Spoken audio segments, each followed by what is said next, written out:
Magsindang araw mga minamahal ko na mga viewers at supporters. Pera ni Carla dito pala napupunta sa pinapagawa nilang bangka para sa kanyang ama. Yan po ang video na pag-uusapan natin ngayon, at bago po tayo magsimula sa video na ito ay gusto ko lamang shoutout ang ating mga minamahal na mga viewers at supporters. Ito pala ang pinapagawa ni Carla na bagong bangka na gagamitin ng kanyang tatay sa pangingisda. At wag po muna skip ang video na ito para malaman ang nilalaman nito. Pera na nalikom ni Carla sa kanyang debo ay dito pala napupunta.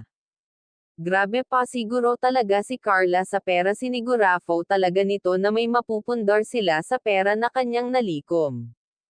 Para talaga ito sa kanyang pamilya, ginagamit niya ito sa ikabubuti ng kanyang pamilya. Kuya Rab bumilib dito sa ginawa ni Carla. At napahanga ni Carla si Kuya Rab dahil dito sa pinapagawa na bangka para sa kanyang tatay.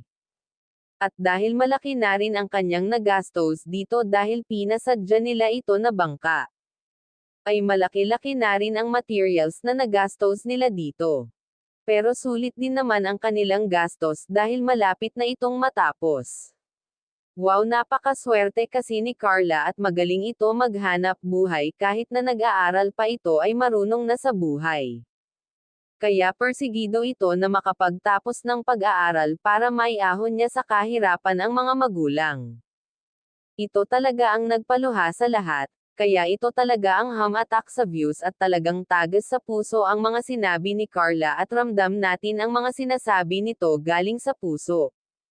Dahil blessed siya sa mga natatanggap niya na biyaya ngayon at hindi niya talaga nakalimutan lahat pasalamatan ng tumulong sa kanya, lalo na si Kuya Val at si Kuya Rab at Ate Jack. Kung hindi dahil sa kanila ay hindi sila maging successful ang pamumuhay ngayon dahil hindi na sila tulad ng dati. Malaki na ang pinagbago nila ngayon kaya laking pasalamat niya sa partner niya na si Jomar dahil nagtiyaga talaga ito sa kanya. Kaya nitong sabayan ang pagkamahiyain niya sa lahat ng oras ay pinalakas nito ang kanyang kalooban.